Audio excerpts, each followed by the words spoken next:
وعلیکم میرا السلام۔ نام شیخ مجاہد جاوید ہے اور میرا سوال ہے عید الفطر کے بعد شرفی روزے جو ہوتے ہیں تو ان کی فضیلت کیا ہے؟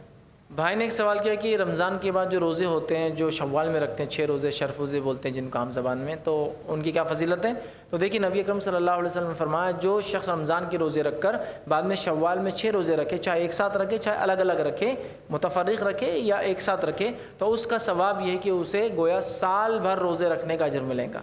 ہے نا۔ اس لیے کہ اللہ تعالیٰ کسی نیکی کو ایک جو انسان کرتا ہے 10 تک اس کا ثواب دیتا ہے۔ جیسے کہ نمازیں ہم پر 50 فرض کی گئی تھی، کم کر کے 5 کی گئی، لیکن حکم یہ دیا گیا کہ ثواب 50 کا ملے گا، ٹھیک ہے۔ تو اسی طرح روزے ہم رکھتے ہیں 29 یا 30، مہینے کے روزے 30 ہوئے،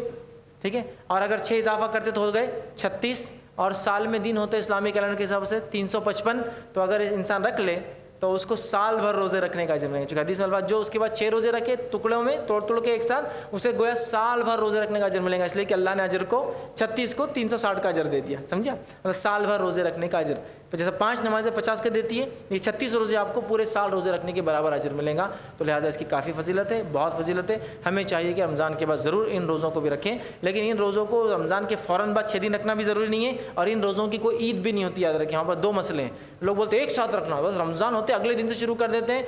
آپ کبھی بھی رکھیے پورے مہینے میں، بعد میں بھی رکھیے، چلتا ہے ایک دن میں، لیکن کمپلسری سمجھتے ہیں، اگر 6 دن پہلے نہیں رکھے تو بولتے اب جان دو گیا، اور 7ویں دن عید بھی کرتے ہیں اس کی، ٹھیک ہے۔ تو اس کی کوئی عید نہیں، یاد رکھیے، وہ روزے رکھنا ہے، کبھی بھی پورے مہینے میں آپ انشاءاللہ اس کو رکھ سکتے ہیں۔